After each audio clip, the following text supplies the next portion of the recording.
Okay, everybody, well, welcome to the second week of our hashtag weBVolume contest webinar series. I'm really excited about tonight's topic, you guys. I'm going to go over in detail what you can expect to learn tonight. But, the gist of it is this. We all know that timing is everything. We know that when we're showing plans and when we're talking about potential sales that are in the, to the tune of thousands of dollars, that the timing is a big part of that. That's a critical factor on whether or not people are going to get started right away or if it's going to take a couple of weeks of follow-up. So, we're going to talk about how we can use that kind of a thing to our advantage rather than having it be something that slows us down. I'm really excited about that. I'm also very excited to share with you the results that we had in our very first week. So here's what you can expect for tonight. We're going to go through a couple of quick reminders that have to do with some things that people had questions with last week. We're going to talk through the results so you could see kind of where people are at. And this is where we're going to get into the meat of our training topic tonight, which is how do we work with candidates that have a current sense of urgency, right? Contractors, it's home show season, roofers, outside kinds of things. How do we identify who those candidates are, and how do we actually contact them? Because most of these people are not going to be people that you know, right? Which is very different than what we talked about in week 1, which is working through your warm network. So I want to talk to you about a successful way that I've been able to implement and that other people have been able to implement to warm up a cold network, especially with these candidates that do have a high sense of urgency. All right, and we'll end with a couple of quick reminders and announcements for the upcoming week so that you can have a very productive week number 2. Okay, so let's get right on into it.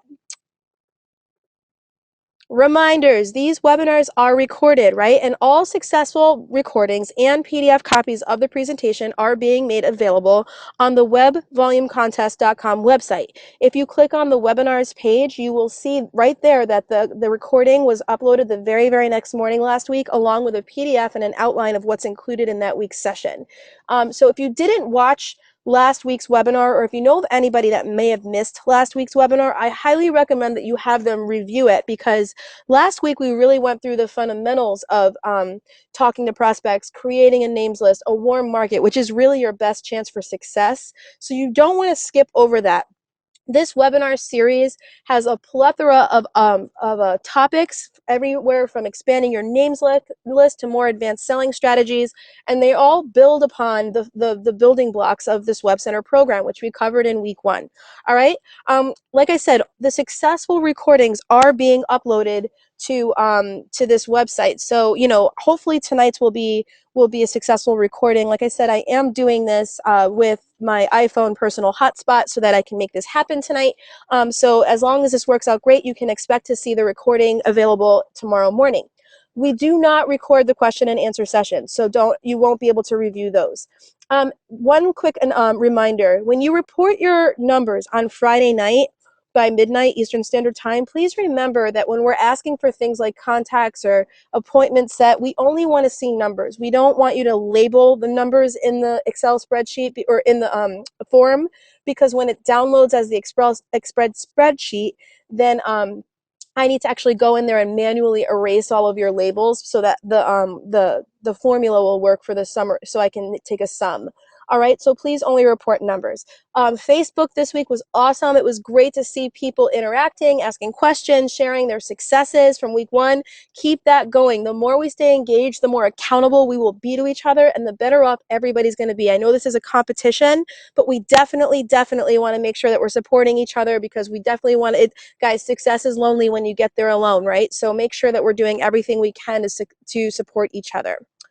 All right, so this is the week 1 results. You can see here, we had 2,427 contacts made.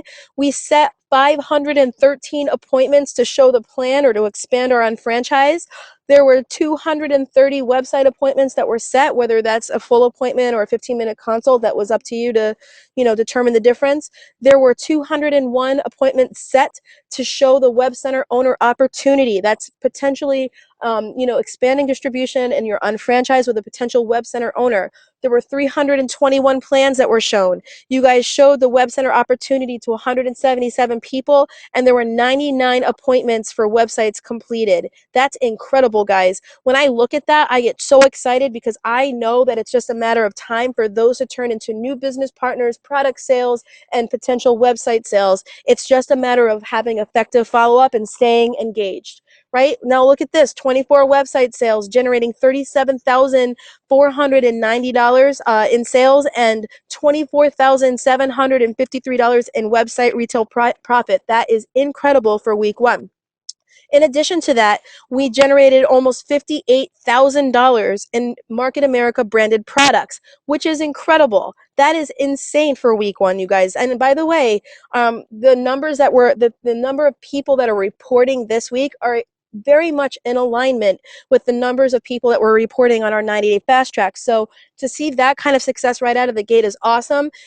29 personally sponsored. There were 498 tickets that were counted and awarded points for International Convention 2014, and 49 Web Center trainings attended. Just another reminder, if you purchased your tickets to International Convention 2014 at any point, it doesn't matter if you purchased them before the start of the contest, please report them this coming week because we want to award you the points that you deserve. That is the only thing that we're counting activity outside of the contest period, so make sure you get your points for that. And then lastly, we had some new pin levels achieved: 3 coordinators, 3 executives, 1 master, and 1 professional coordinator this week. That is fantastic, everybody. Congratulations on an awesome first week. Now listen, if you're in this contest and you haven't seen any results pop through, I want to encourage you because the top section, that blue section, is all money in the bank. That's money on the table. It's your job to follow up. It's your job to make next week a better week than your week one and to continue to improve, right? Just understand this. Little things every day are going to compound into big results for you if you have the discipline to A, discipline your disappointment so that you don't fall off track, and B, just stay engaged. It's as simple as that, guys. If you can do that, you will be good to go. All right, so let's talk about how we can prospect candidates with a sense of urgency. Like I said, warm markets are always best. You always want to be working on that warm market names list, right? But prospecting for websites is very, very similar to prospecting for your unfranchise, right? When you show the plan to somebody, there's a process there, a follow-up process, and there's a timing factor. The timing isn't always right for somebody to start a business. And the website appointment and sales process is very, very, very similar to that. The timing is not always right. There's follow-up. The product specialist will follow up for you, but just because you set a website appointment this week doesn't mean it's going to sell this week. It could possibly sell in 2 to 3 to maybe 6 to 8 weeks. It depends on the timing of your prospect. So what I suggest doing, because we're on a contest, right? This is an 11-week period and everybody in here is in the game to win. What I suggest doing is using that timing to your advantage, right? Let's make it a point to work with candidates whose timing is most urgent right now. People that are in a need right now, that have a strong need to get their website going up quickly, so that they're going to be somebody that would be willing to get their questions answered quickly and make a decision faster. So let me give you a list of some candidates that I would recommend you reach out to that would have a sense of urgency. These are people that would probably be more likely to make a decision sooner. All right, businesses that are opening soon. If you have a new business that you know is opening soon, they probably A, have a budget for how they're going to launch their business, and B, they also probably need to have all of this stuff in order before the launch of their business, right? Think about it. Any kind of summer or seasonal businesses, vacation areas, places that open, only for the spring or the summer, they're generally doing all of their marketing and advertising right now so that when their spring and summer season kicks in, that they are ready to take customers, that their website is ready for customers to find them online and do their research and decide to go with them.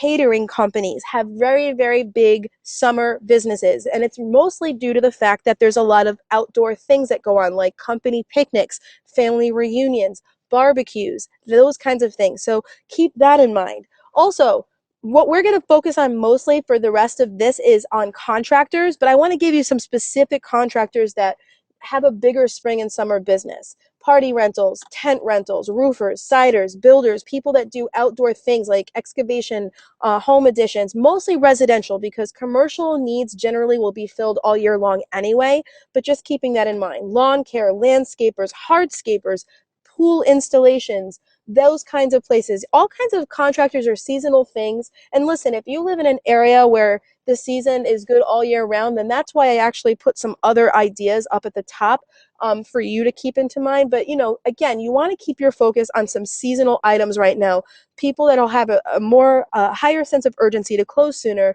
so that you can use that to your advantage. So in our area and in a lot of areas right now, it's contractor season, right? Meaning all of the contractors are in a mad rush to get all of their advertising in order. They're getting ready for home shows. They're getting all their mailers out. They're getting all their paperwork together. They're deciding on their yellow book ads and their radio stuff and their website stuff and social media. Everybody's getting everything in order right now, and I know that because I've got friends that own that own contracting companies, and the home show for us is in 2 weeks. The really, really big one. There's lots and lots of home shows that go on, and you should totally figure that out. If you have one going on in your area, it's worth attending, and it's worth figuring out who's attending them as vendors. All right, so you could find some really great contractors that you could contact here. Home shows, mailers, people that leave flyers in your on your door or in your mailbox, your neighbors that are getting work done this summer. Ask who's going to be doing whatever. You're going to trust me, these are conversations that will come up. When you're driving around, you're going to see advertisements on cars, vans, and trucks. Write them down. Don't leave any stone unturned. Services that you've used or services that you're considering using yourself for your own home and your own personal, home improvement, right? These are all really great places so that you could just figure out different contractors that you could potentially be working with. Now, what you want to do is you want to write them all down, and you want to stay incredibly organized, guys, because like I said, you're going to be talking to people that are going to be making decisions soon. I guarantee you, if you live in a place like where we live, or like, I just got back from Wisconsin, I know in the Midwest they're having similar issues with weather. These people are going to be making decisions very, very quickly in the next, 3 to 4 weeks. So if you don't follow up, somebody else will, and they will get your sale. So it's very important that you stay organized. This is a simple chart that I use. This is how I organize my information. I write the business name down, the contact names, right? So I write down the business owner's name, and I write down any of the other people that I might have talked to, whether it's the secretary or, in sales, we call this the gatekeeper, right? So the secretary, whoever answers the phone, I write their name down too. And here's why. When I want to give that person a call later, I could say, "Hey Deb, how are you? It's Sarah Rose. We talked a little bit last week, and I'm just calling. Is Roy in the office right now?" And just by me being friendly and nice to Deb and acknowledging Deb as a person and not just trying to get past her, Deb is going to warm up to me and be more apt to be helpful to me, right? And I don't know Deb, I don't know Roy, so it's very, very important that I establish that rapport right away. And you can do that by doing something as simple as remembering somebody's name. Okay? Also, write down the website of the business, right? So, if they have a current website, write it down. If they don't, write it down, right? And then the phone number and any notes that you may find up. So what do I mean by notes? I mean your candidate research, right? It's very important that you investigate before you call. Just like with your warm network, you want to make sure that you Google these people before you pick up the phone or before you walk into them, right? Do they have a current site? Is it any good? Has it been updated? Do you see any social media icons on there? Is there a call to action? And again, just a reminder, you're looking at the site from the perspective of a consumer's point of view, right? You don't have to look at it like a professional web developer. All you need to do is look at it like a consumer and ask yourself, does this website function the way it really needs to so that it would grab my attention like I would want to do business with them? It's really, really that simple. And then write all that stuff down. And I would also recommend that you leave a column or you leave some space for follow-up notes so that you can keep track of anything that happens. So when you make an initial contact on the phone with some of these new people on your list, and again, these are not necessarily people that you know, what your goal is twofold. Your goal is to either A, get a full-on website appointment with them, with the product specialist, or if they're not willing to commit a 45-minute time block to you right away because maybe you don't have that rapport and they're not willing to do that, then just ask them to commit to a 15-minute consult. Hey, would you be willing to just talk and just do a 15-minute consult where I could just ask you a couple of questions, and then, learn a little bit more about what you're trying to do, what your goals are for your business online, so that we may determine at that point if it's even worth doing a full appointment. right? A lot of times, if business owners are not willing to commit to the full appointment, they are willing to schedule 15 minutes for that. And because that's a good use of their time. And all you need to do, you don't have to be a professional at that point. All you're going to do is see these questions right here, is ask these questions. When they give you responses, you don't respond with how our solution can help them. The sole purpose is to spend 15 minutes or less to ask them questions about them, get to know them, and get them excited about the possibility of growing their business by having a better online marketing strategy. This 15-minute consultation has two goals: for you to take in information so that your appointment will be high quality, and two, to sell an appointment, a full appointment with a product specialist. You can download this document at mawc411.com. You click on training and support and then scroll down to resources and downloads, and you can find it there. And I recommend having this anyway, like even when you're making calls, like if you don't schedule a 15-minute, because there's some good questions on there if you get tongue-tied that you can ask your prospect. Now, I want to give you some tips for talking to people because, like I said, this isn't cold calling. This is totally different. Cold calling, just so you know, is calling through lists of people that you don't know within an industry or whatever and reading a script, right? You know, you're reading a script and you're trying to sell them on an appointment, and it's in my opinion very impersonal. And so just think about this. Do you enjoy when people do that to you? Probably not. So I just say, remember the golden rule that you learned in kindergarten: treat other people the way you would want to be treated. So if you wouldn't want people cold calling you, then don't do it to them. I want you to approach this from a very, very human point of view, a very personal point of view. And if you can do that, I promise you the experience is more fun for you, it's more gratifying, and it's more successful. So this is the kind of approach that I'm going to recommend. Rather than just cold calling through people, I want your number one goal when you're calling these people that you don't know is to seek a personal connection. If you can seek a personal connection on that phone call in the first 30 seconds to a minute, right? If you can establish some sort of rapport right away, that's going to give you permission to continue to speak to them. So whatever that like interest is, whether it's, oh my gosh, I grew up in the roofing, or I grew up in the catering business, or my mom did catering, or I have a friend that used your service before. They really, really were happy with your service. Or I saw you at the home show when I was at the home show attending, looking for different possibilities to improve my home. Or hey, I also own a business in Agawam.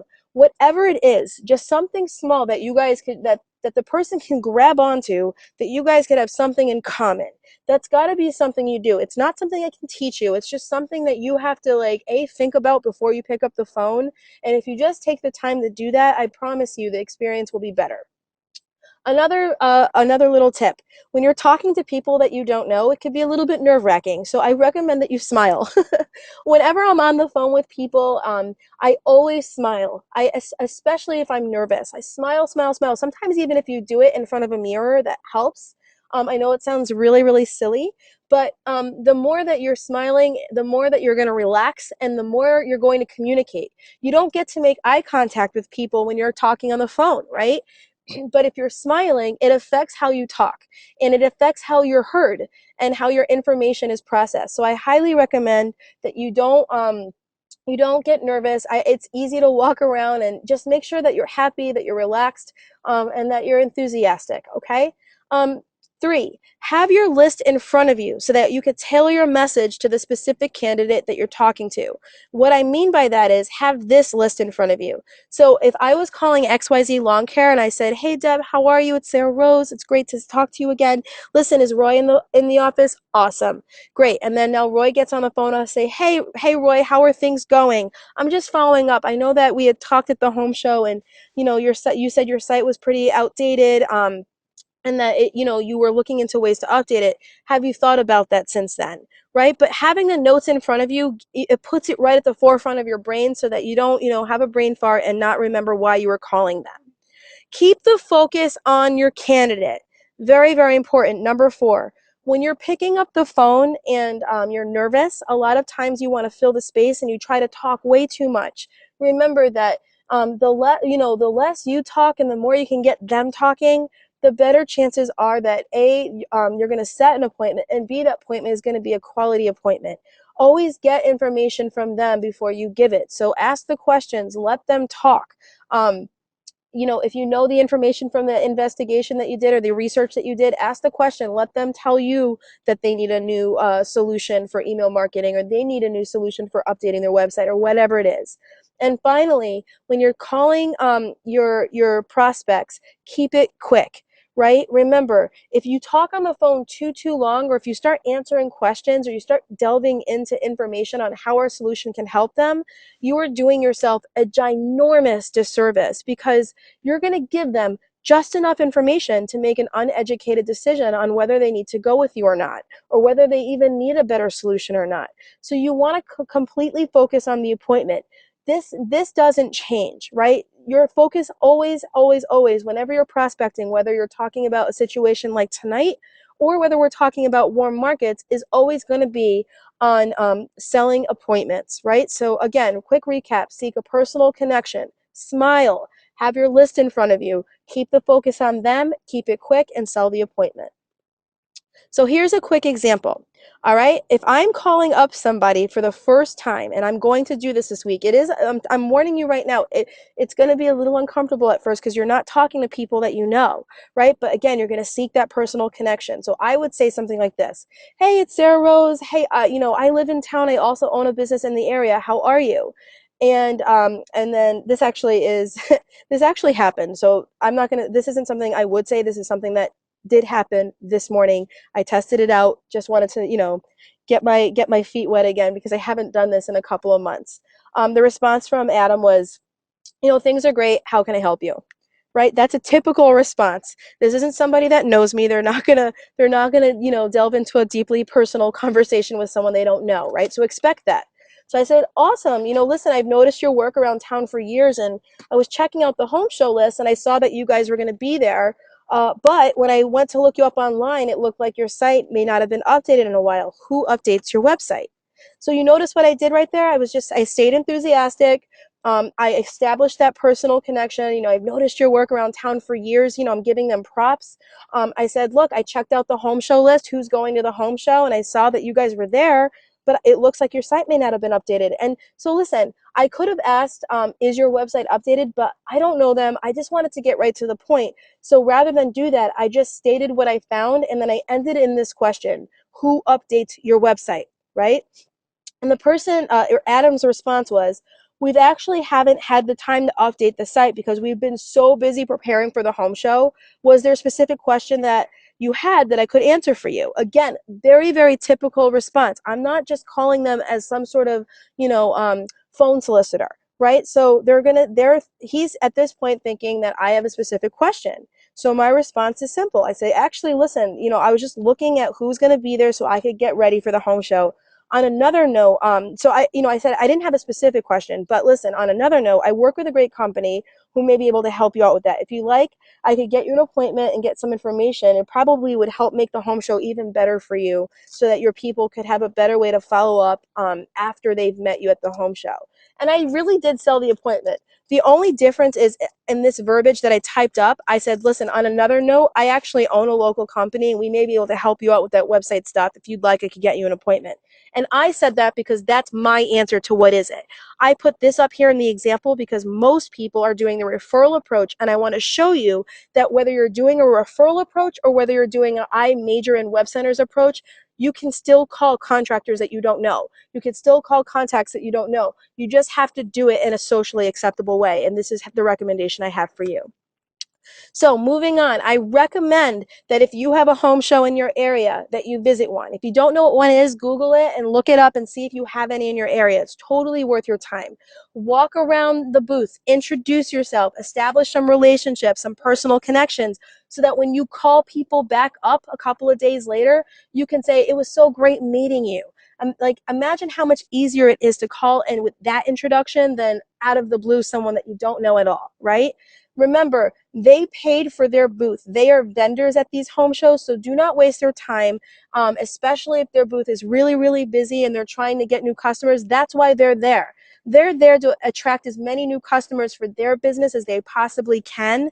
This is like their big gold mine thing that they do. So again, just make sure that you keep it short and sweet. You introduce yourself, however you're going to do that.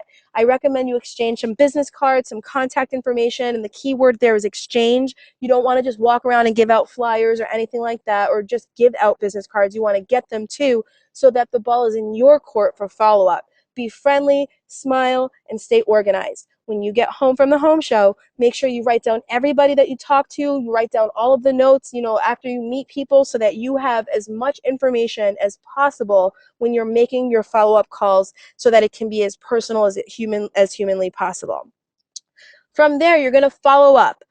2 to 3 days after the home show is over, you're going to have that candidates list, right? That list is going to be huge. You're going to have so many people that you could talk to, right? You can have that list in front of you, so that, again, you can remember the names of and any other specific information that you learned on the home show when you did your candidate research, right? Having those bullet points in front of you will be so helpful when you're trying to sell the appointment. All right, open up with that warm connection that you established when you met them, right? Hi, it's Sarah Rose. It was great to meet you at the home show a couple of days ago. Was it a successful event for you? Awesome. Listen, I'm just calling to follow up, right? And you're going to do that same, that same kind of format that we did in the phone call. I know that you said your site wasn't updated in a while, and I wanted to call and schedule an appointment. When's a good time for us to meet? That's it. When you do the follow-up for the home show, your goal is to schedule the appointment here. Right? That follow-up is critical. I want to let everybody know that they will be extremely busy doing estimates and following up with their own potential clients. So do not rely on them contacting you. Even if they said they would call you like in a week or two, do not rely on that. I highly recommend that you write down when the best time is to follow up with them. If they said, look, don't call me for 2 weeks, then don't. Do not call them for 2 weeks. Respect that. But remember, you want to be the one to follow up, because then the ball is in your court and you have control over that. All right, guys, so that was a ton of information. This recording, hopefully, it looks like it went really, really well, will be made available as early as tomorrow morning, along with this PDF. I hope this information was very, very helpful for you. I hope you're going to apply this information. Remember, having the information is not enough. You need to apply the information. I gave you all of my secrets. I built my web center business. Everybody goes, how did you sell 200 websites? I built my web center business on meeting new prospects and establishing that personal connection, so that I had permission to sell websites to people, because I couldn't sell appointments to my warm network unless I expanded my warm network. And this is exactly how, this is the biggest, I'm not even joking, guys, this is the biggest way that I spent my time expanding my network and selling as many websites as possible. So I highly recommend that you give it a try, and that you ask questions as you're going about the process, because it's such a great technique. Okay. Again, a couple of reminders. Remember that small efforts every day have that compounding effect. It's not about going crazy, guys. If you could do 2 to 3 contacts a day, you will change your business. Okay. Your business will look completely different at the end of this contest. Report your results. Don't forget, you only earn points when you report your results. weBVolumecontest.com activity report is what you want to click on. Stay engaged, refresh on your basics. Remember, and actually next week it is not about its contractor season. I want to tell you what to expect next week. So just give me one quick second while I pull that up for you guys, so that you can know exactly what to expect on next week's contest series. Hold on one second, I'll pull it up. Week 3, we will be talking about picking an industry and how to work through an industry. So whether it's an industry that you're familiar with, one that maybe you have some work experience with, so that you can have an intelligent conversation about their business. But there is value in working in industries that you have a comfort level talking about. So we're going to talk about working in specific industries next week. So don't miss next week's topic, and I look forward to talking to everybody next week.